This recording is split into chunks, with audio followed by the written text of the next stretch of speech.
The Tao that can be told is not the eternal Tao. The name that can be named is not the eternal name. Okay.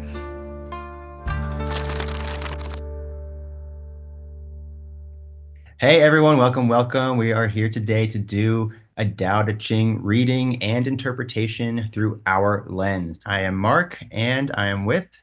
Adam. Today, we are doing one of the most famous ones, one of the most amazing ones, and literally the first one, number one. So, we're Mm. going to read the first chapter of the Tao Te Ching today, and it starts as thus. The Tao that can be told is not the eternal Tao. The name that can be named is not the eternal name. The nameless is the beginning of heaven and earth. The named is the mother of 10,000 things. Mm. Ever desireless, one can see the mystery. Ever desiring, one sees the manifestations. These two spring from the same source, but differ in name. This appears as darkness, darkness within darkness, the gate to all mystery. Mm. Choo. Classic.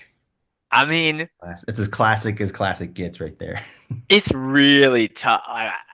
There's so much I haven't read yet, but just in terms of like the sort of category of ancient scriptural type texts, right? Ancient philosophy, ancient poetry, like this has to be one of the most exciting and mysterious starts. I mean, it's basically saying like the thing that I'm going to talk about is actually not really in the words that I'm saying. Like Mhm. that's cool. Like, 'cause especially coming from like I think I've shared this with you, but like especially coming from a background where like I did kind of dabble in that very literalist evangelical type Christianity with the Bible. And so this is so jarringly different, right? Instead of being like every word is perfect as it is, and that was like actually what we're even the words we're using aren't really the things. Like they're just really like landmarks or something. Like we're pointing to something, but actually the thing can't actually be named. Mhm. Yeah, I'm not a Bible scholar by any means, but I've definitely heard the whole thing. In the beginning was the word, right?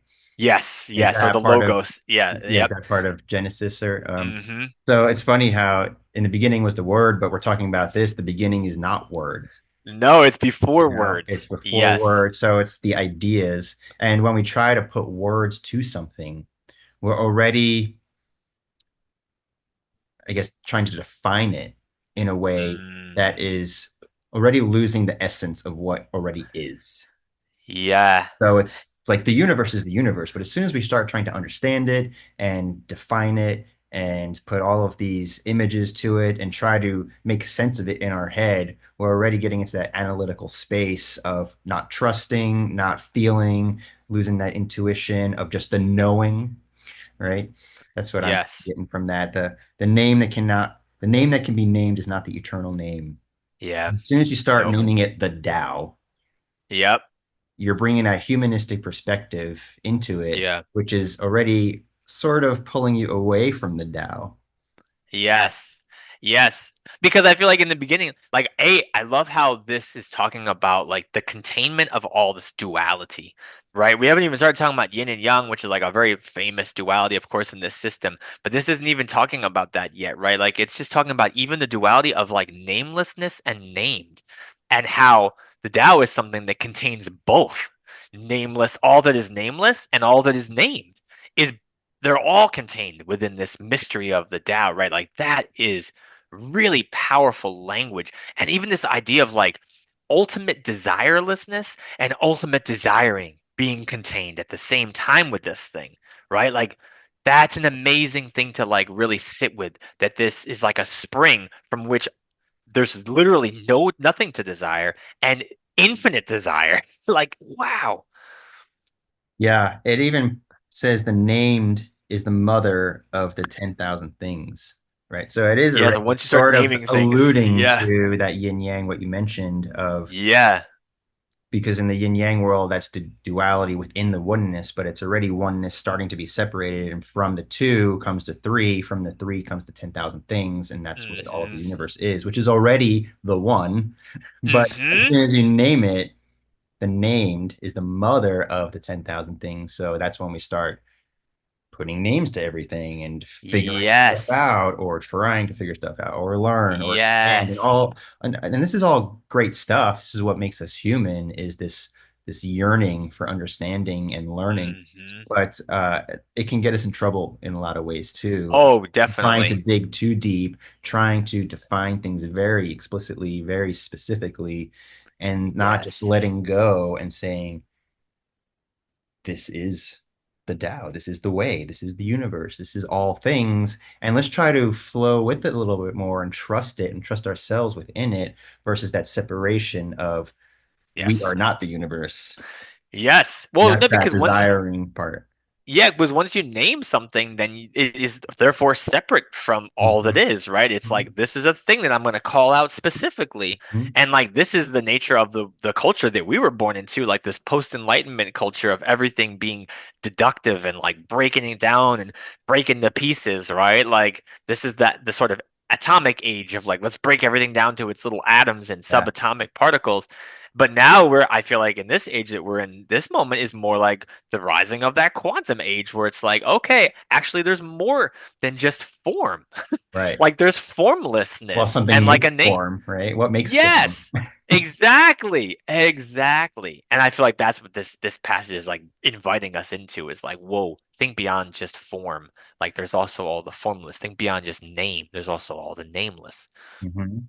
Yeah, it makes me think of nature in a lot of ways where outside of the human world, animals and plants, they don't go about that defining thing. A No. squirrel doesn't say, I need to find a nut and No. store it in a tree. It just does. A bird doesn't say, I need to Uh-huh. learn how to make a nest. It just does. A fish doesn't say, I'm swimming in the ocean. It's just existing in the water around it. If a fish was all of a sudden aware that it's swimming in water, it would probably blow its mind. But we as humans, we think and act very differently in that Mm. concept, in that way. And it's Hmm. darkness within darkness. Mm. What do you get from that one? Darkness within darkness, the gate to all mystery. That's how it ends. I mean, I love it. I love how it just like it feels like this openness of like, hey, you think you understand the dark, but even within the dark, which means like, that which is that we have no awareness, we can't really Hmm. see, there's darkness within that. Like even darkness is not really what it appears to be. Is kind of that it's deeper, more complex, than more like multifaceted and multidimensional than sort of like how we might conceptualize the dark. Hmm. I feel like it's an invitation to allow yourself to like almost be like enveloped by mystery. Um, and I think that's really cool for an opening text of an ancient scripture. Like it's really inviting us in ways that I can't think of any other system or of thought that has that same kind of invitation in its opening text. Like it's really Hmm. remarkable to me. Yeah. Yeah, that's awesome. Darkness is kind of like the unknown, right? Mm, And that's one of the biggest fears that people have, the truly, fear of the unknown, when there is more that is unknown than is known. by a lot, at least for me, Right? shoot. And it's like, why should we be afraid of that? And like, I love that word you use as an invitation Mm, to think about that, to explore that, and to sit with that, meditate hmm. on that. And so, Mm. yeah, that's number one, hammering it home pretty quick. Yes, it's like this ain't your there's not going to be Yeah, easy answers here. There's going to be wrestling. There's going yeah, to be invitation. There's going to be mystery. yeah. Buckle up. Buckle up. All right, Whew. everyone. We'd love to hear what you think about number one from the Tao Te Ching. Pop it in the comments. Please like, subscribe, and share with a friend. Until next time, keep on jamming on the Tao.